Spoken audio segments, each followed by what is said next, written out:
ওই Legacy Legacy ফেসিবাদ করে গেছে, ও করে গেছে, এ করে গেছে, এইগুলো মানুষ এখন আর বেশি খায় না। মানুষ চায় যে কে কী করছে সেটার জন্য তো তার পতন হয়েছে, সে তো ছন্নছাড়া হয়েছে। আপনি ওইটা না বলে আপনি কি করবেন সেটা করেন, এই জন্য তো আপনাকে ভোট দিয়েছি। উত্তরাধিকার সূত্রে সংকটটা পেয়েছে, এটা এই সরকার বলছে যে এই বিদ্যুৎ গ্যাসের সংকট। উনি বলছেন যে ওই সময় যুদ্ধ হয়নি, কিন্তু আমি বলছি উত্তরাধিকার সূত্র যখন রিসিভ করছে, উত্তরাধিকার সূত্রটা তখন কিন্তু অন্তর্বর্তীকালীন সরকার রিসিভ করছে। কিন্তু অন্তর্বর্তীকালীন সরকারের সঙ্গে এই প্রবলেমটা দেখি নাই। কেন দেখি নাই? যুদ্ধ তার পরের চ্যাপ্টার হোক, কিন্তু উত্তরাধিকার সূত্র তো রিসিভ করলো অন্তর্বর্তীকালীন সরকার। এই বিষয়টা উত্তরাধিকার সূত্র তো অন্তর্বর্তীকালীন সরকার সময় বললাম যুদ্ধ শুরু হয় নাই। উনি আংশিকটা বললেন, হরমুজ প্রণালীটা, ইউক্রেনেরটা আর বলেন না, কারণ সেটা তো আরো আগে থেকে ছিল। আপনার রাজনৈতিক সরকার সবসময় নিজের গীত গাইবে এবং আপনি সেটা প্রটেস্ট করে ঠেকাতে পারবেন না। তারা একভাবে না একভাবে যুক্তি দেখাবে। কারণ আমি একজনকে বলছিলাম এরকম টক শোতে যে দুইজনই তো সেনাদের কর্তৃক নিহত, বঙ্গবন্ধু শেখ মুজিবুর রহমান এবং রাষ্ট্রপতি জিয়া।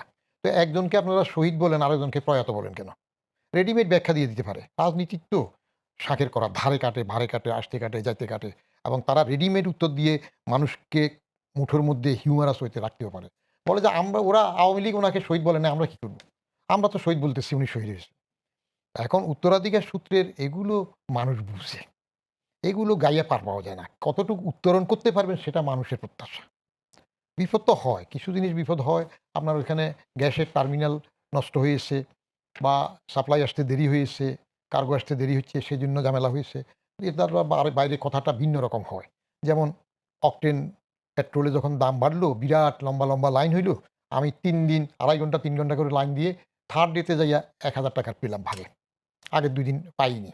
তো সেই সময় হট করে যে দাম বাড়াই দিল, তখন আপনার আর কিউ নাই, লাইন শেষ।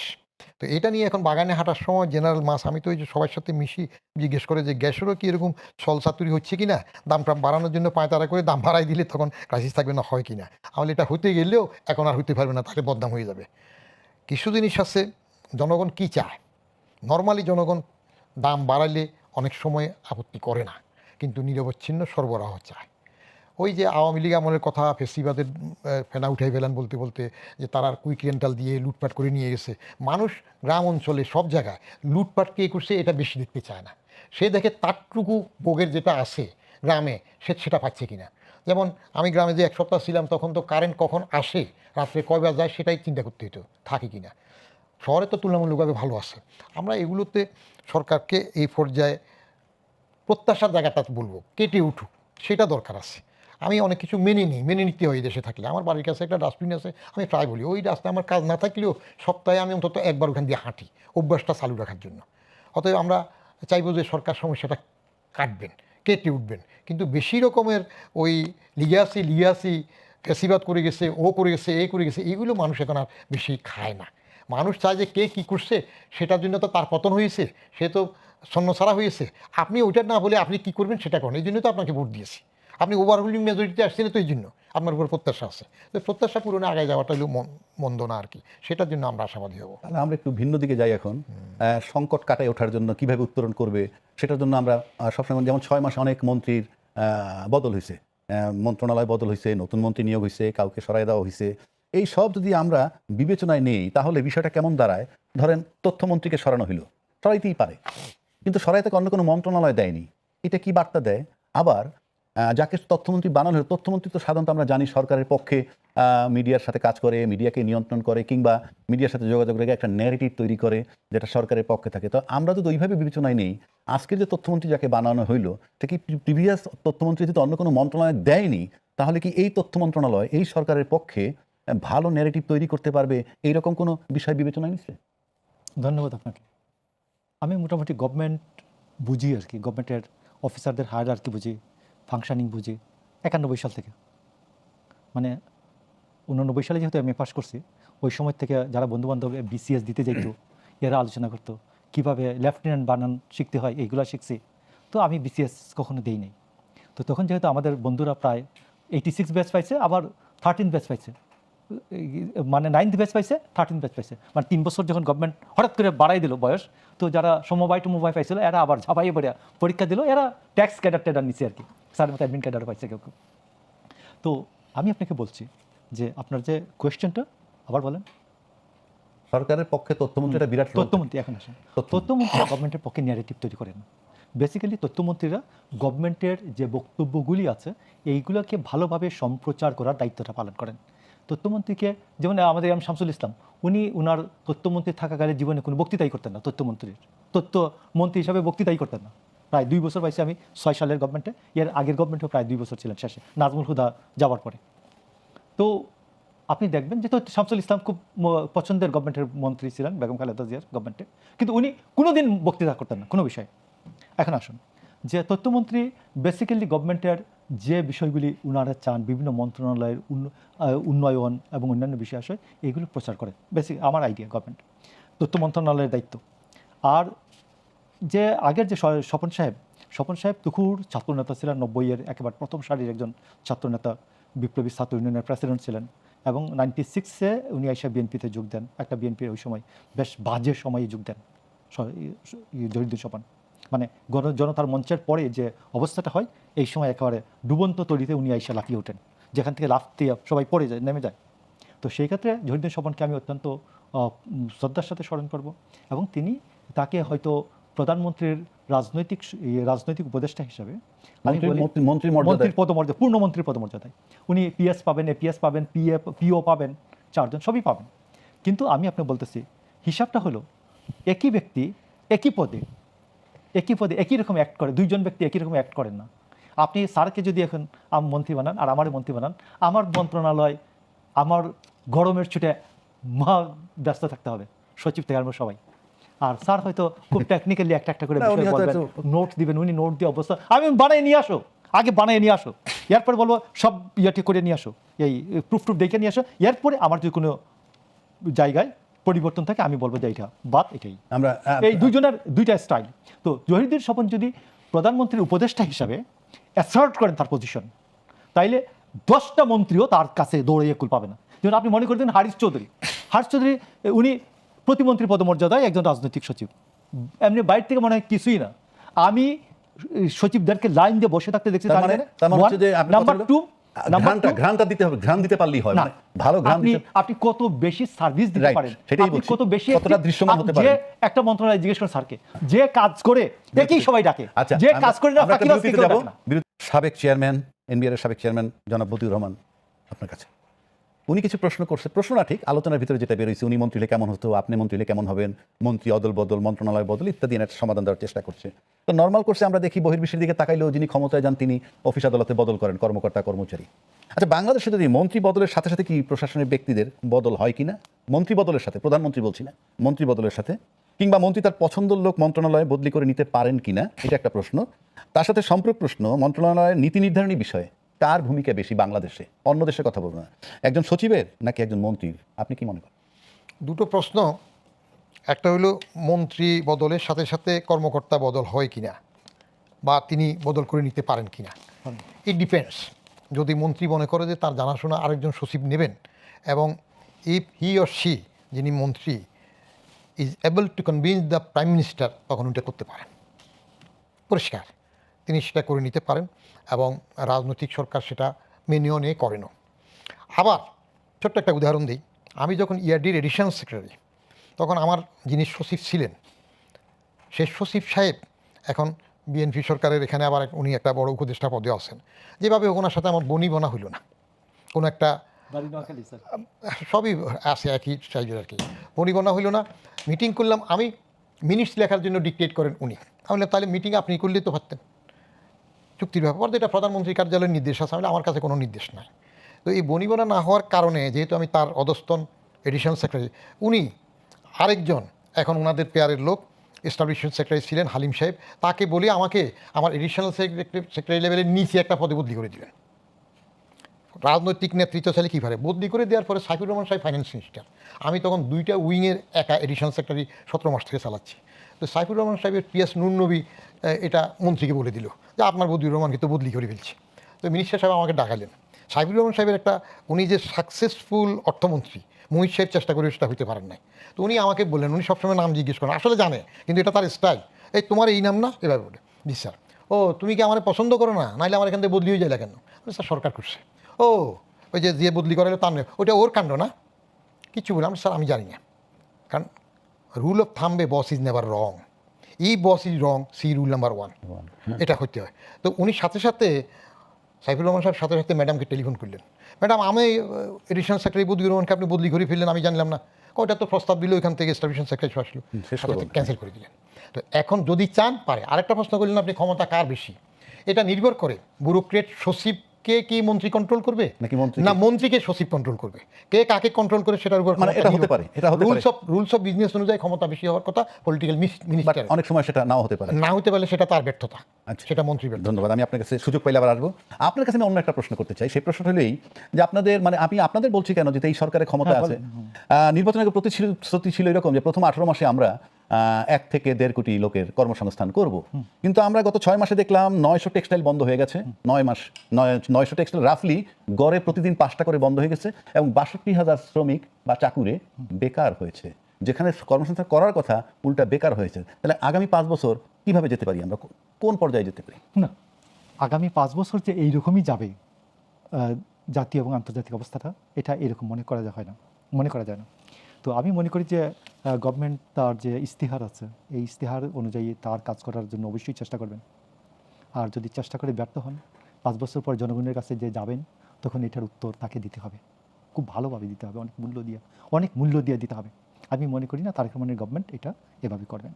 আরেকটা বিষয় হচ্ছে যে আমাদের মন্ত্রী সাহেবদের নিজেদের যোগ্যতার উপর নির্ভর করে সচিব তাকে মানবেন না মানবেন না।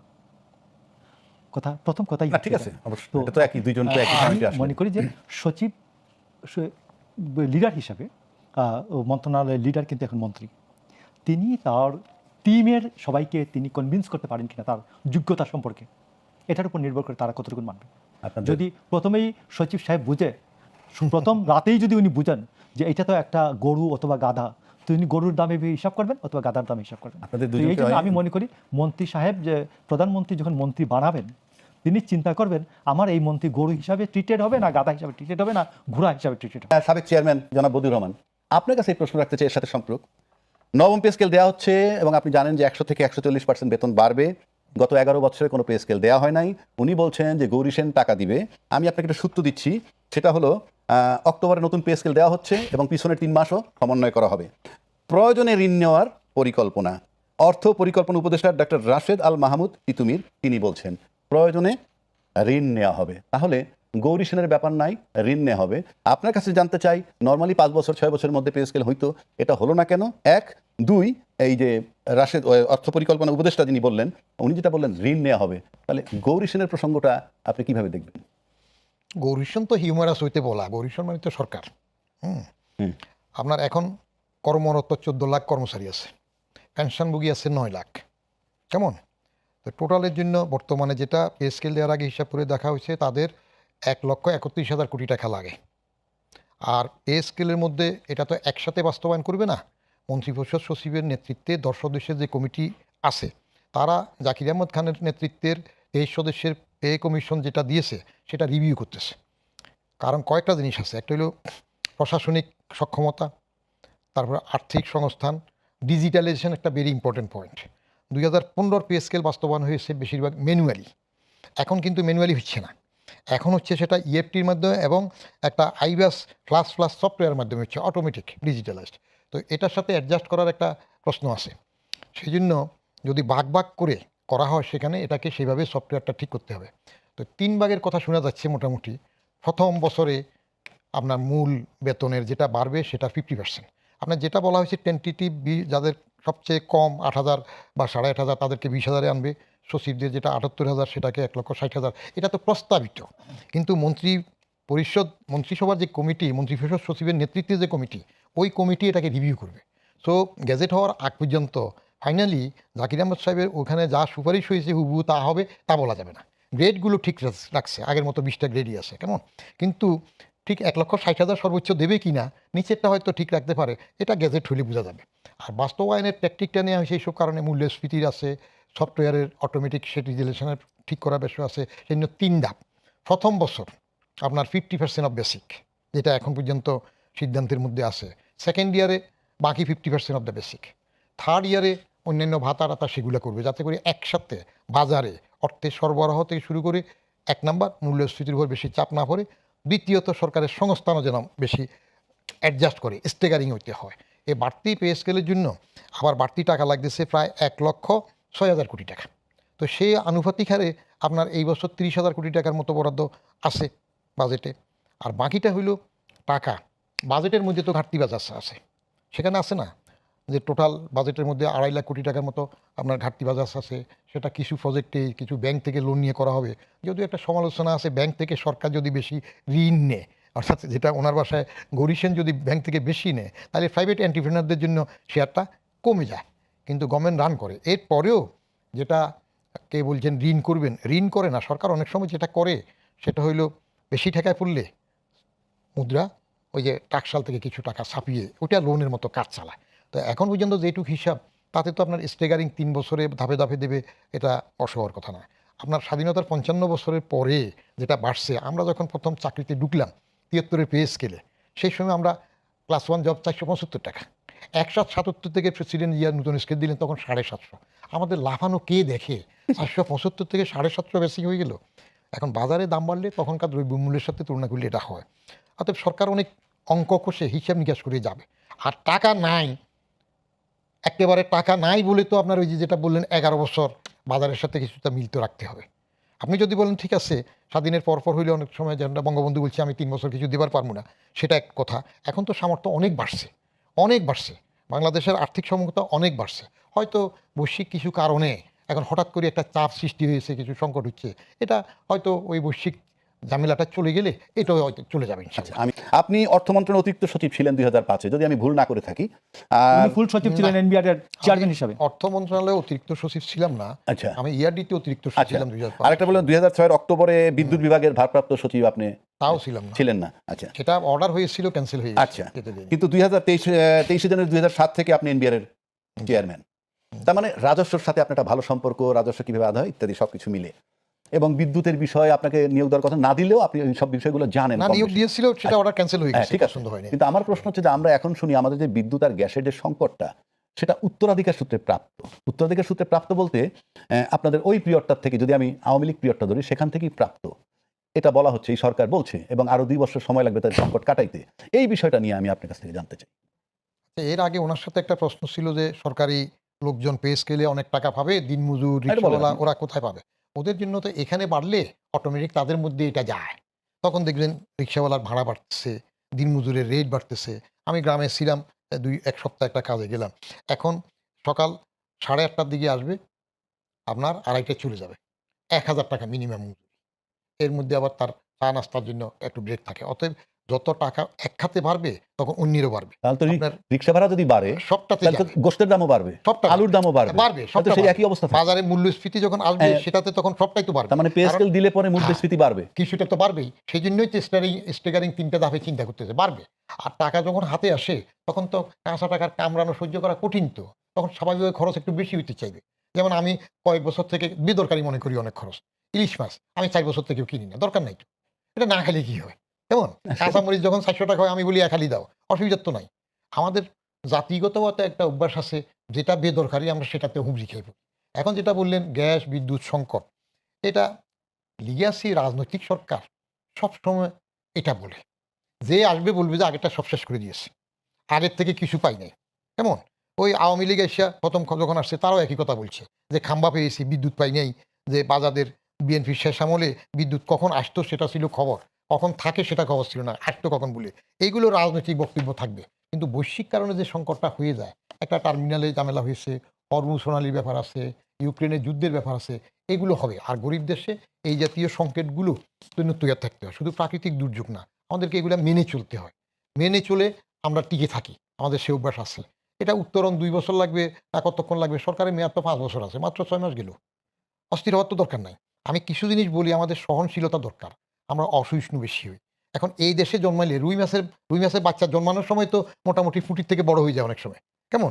ট্রাকের চাকা একবার ঘুরে আসলে বেবির চাকার অনেক, সিএনজির চাকার অনেক ঘুরার বেশি হয়ে যায়। আপনি এই দেশের কনটেক্সটের থেকে এই দেশের সীমাবদ্ধতা এগুলো মেনে চলতে হবে এবং সে অভ্যাসের জন্য শক্ত থাকতে হবে। শুধু খেয়াল করা দরকার, যেটা বললেন আপনি যার থেকে যেটুক পাওনা সেটুকু আদায় করতে পারতেছেন কিনা। আমি যখন এনবিআরে ছিলাম, তখন আমি বারবার বলতেছিলাম যে ইয়ারডি উঠাই দেন। এক্সটার্নাল রিসোর্সেস ডিভিশন, এখন ইকোনমিক রিসোর্সেস ডিভিশন, যেটা নাম। আগে ডোনার বলতো, ডোনার বললে আমাদের মান সম্মান লাগে, এখন আমরা ডেভেলপমেন্ট পার্টনার বলি। যেই নামেই বলেন সেটা উঠিয়ে আইআরডি শক্ত করেন। রেভিনিউ হয়ে যে গ্রাম পর্যায়ের থেকে শুরু করে সরকার তো সেটা চাইবে কিনা সেটা বড় প্রশ্ন। এই যে 111-এর সরকার, তারা তো নন পলিটিক্যাল সরকার বলছিল নিজেদেরকে, তো তারাও তো আমাকে রেভিনিউ কালেকশনের অ্যাটেম্পগুলোতে যেতে দেয় নাই। আমি যখন হাউস টু হাউস সার্ভে শুরু করতে চাইলাম তাও তো দেয় নাই। আমি তো প্রথমে ঢাকার কয়েকটা পোস্ট এরিয়া চাইলাম, তাও তো দেয় নাই। মির্জা আজিজ ফখরুদ্দিন সাহেব আমাকে বদলি করে দিল। তা আপনি যদি সরকার সদিচ্ছার সহিত প্রত্যেকের কাছে যেটা সরকার প্রণীত নিয়ম অনুযায়ী, সরকার প্রণীত আইন অনুযায়ী কালেকশনে যদি আপনি না যান, তাহলে আপনার ঋণের প্রশ্ন থাকবে, তাহলে আপনার অনটনের প্রশ্ন থাকবে, ঘাটতির প্রশ্ন থাকবে, এক। আর দ্বিতীয় হইল, আপনি মাথার থেকে, আমি এর আগে এক অনুষ্ঠানেও বলেছিলাম যে শুধু প্রধানমন্ত্রী নিজে সিম্পল হইলে, মিতব্যয়ী হইলে হবে না, বাকি সবাইকেও করার দরকার আছে। প্রেসিডেন্ট জিয়ার ক্যাবিনেট মিটিংয়ে 1 কাপ চা, 2টা নোনতা বিস্কিট দেওয়া হয়েছে শুধু অস্ট্রেলিয়াটির জন্য, কঠোরভাবে পালন করেছে। আপনার যার কাছে যে ট্যাক্স, আমাদের দেশে ট্যাক্সের সংস্কৃতি কি? আমি যখন অপ্রদর্শিত অর্থের SRO 98 দিয়ে নেওয়া শুরু করলাম, কাদের থেকে নিলাম? এগুলো বলতে গেলে তো ওনারা আমার অসন্তুষ্ট হয়ে যান। যারা বড়, বারবার বাজেট দেন, তিনি ট্যাক্স ফাঁকি দেন। যিনি বড় মন্ত্রী, তিনি ট্যাক্স ফাঁকি দেন। যিনি আরও বড়, তিনি ট্যাক্স ফাঁকি দেন। তো এগুলো তো আমি ওই চেয়ারে বসে দেখলাম। এটা রোধ করেন। যেইটুক নিয়ম আছে, এই নিয়মটা যদি আপনি বাস্তবায়ন করতে পারেন, তাহলে দেখবেন প্রচুর টাকা আসবে। আর ইনি একটা কথা বলেন যে গ্রাম পর্যায়ে প্রচুর টাকা আছে, যে দে তাকে লিবু সিপা, তাকে বারবার অডিটে ফেলেন না। আপনি ক্ষেত্র বেশি করেন। লেস প্রফিট মোর সেল, আলটিমেটলি মোর প্রফিট। আপনি ক্ষেত্র বাড়ালে প্রচুর আসবে, সেদিকে যেতে হবে। যাওয়ার জন্য শক্ত লোক এবং সরকারের সদিচ্ছা কতটুকু শক্ত থাকবে সেটার উপর নির্ভর করবে। আমি আপনার কাছে আবারও আসবো। আমি বিরতিতে যাব, তার আগে মোশাররফ আহমেদ ঠাকুর, আপনার কাছে একটা প্রশ্ন রেখে যেতে চাই। সে প্রশ্ন হলো এই, যেহেতু সরকার থেকে বলা হয়েছে যে উত্তরাধিকার সূত্রে এই সংকটগুলো আসছে, আমি কোনো তর্ক করব না, আমি ধরে নিলাম সরকারের কথাটাই সত্য। কিন্তু এই সরকার যে 6 মাস আছে, তার আগে একটা অন্তর্বর্তীকালীন সরকার ছিল। সেই সরকারের সময় যে বিদ্যুৎ গ্যাসের সংকট এবং আজকে বিদ্যুৎ গ্যাসের সংকট যদি আমি তুলনা করি, তাহলে এখন বাড়ছে বলে মনে হয়। আর যদি উত্তরাধিকার সূত্রে প্রাপ্ত হয়ে থাকে, তাহলে প্রথম রিসিভ করছে ওই উত্তরাধিকার সূত্রে ওই 18 মাসের সরকার।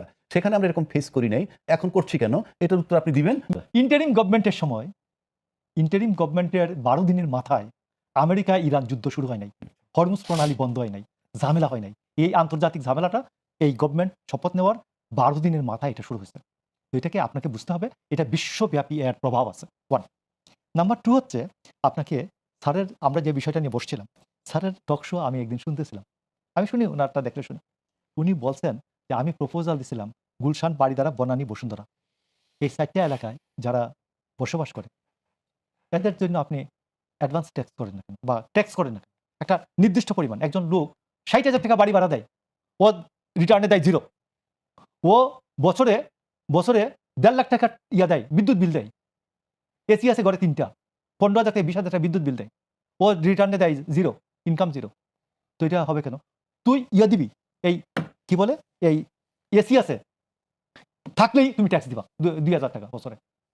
তুমি এই এসিতে মাসে, একটা এসিতে 3,000 টাকা ট্যাক্স বিল দাও, তো তুমি এখানে 2,000 টাকা ট্যাক্স দিতে পারবে না কেন? তুমি 40,000 টাকা থেকে 60,000 টাকা, 80,000 টাকা, আমি জানি 1,60,000 টাকায় বাড়ি ভাড়া থাকে লোকজন, তো তুমি ওই ট্যাক্স দিবা না কেন? তো আমি মনে করি যে এই জায়গাগুলি, এবং আপনি দেখবেন যে তাঁতিবাজারে আমি এমন চিনি, আচ্ছা আমি ধরুন আরো এত ভিতরে গেলাম নেই, আমি এলিফেন্ট রোডে যাওয়া যায়, ইজি যাওয়া যায়। এলিফেন্ট রোডে আপনি একটা দোকানগুলিতে সার্ভে করেন তো। আমি আমার এক ফ্রেন্ডের, সে কনসালটেন্সি, আমি যেহেতু লটও পড়ছি, তো কনসালটেন্সি করতে আসে, সে তারে আমি মোটামুটি একটা ভালো ট্যাক্স দিছি। তারপর তারে অডিটে ফেলাছে। তো সে জিজ্ঞেস করে যে এই এত টাকা, এই 40,000 টাকা ট্যাক্স দিচ্ছেন, তো আমি তার আশপাশে, তার থেকে যতগুলি, তার 500 গজের মধ্যে তার থেকে বড় দোকানগুলির ট্যাক্স কত নেয় বললাম কালেক্ট করো, কালেক্ট করে আনলো, কেউ 40,000 টাকা ট্যাক্স দেয়নি। তো তাকে ভুগাইতেছে। তো আমি অ্যাসিস্ট্যান্ট কমিশনারকে বললাম যে ভাই, তখন তো বিএনপি ক্ষমতায় নেই, ভাই আপনি এই এতগুলো ট্যাক্স, আপনার এতগুলো অ্যাসিস্ট্যান্ট কমিশনার সবাই এইটাকে বলছে যে এটা কেউ ট্যাক্স পড়লো না, অডিটে পড়লো না, তো আপনি এদের সমান, এদের সবাইকে গড় করে ওনার একটা ট্যাক্স করে দেন। তো সে মানে নেই, সে একটা বড় সড়ো জরিমানা সহ একটা করছে।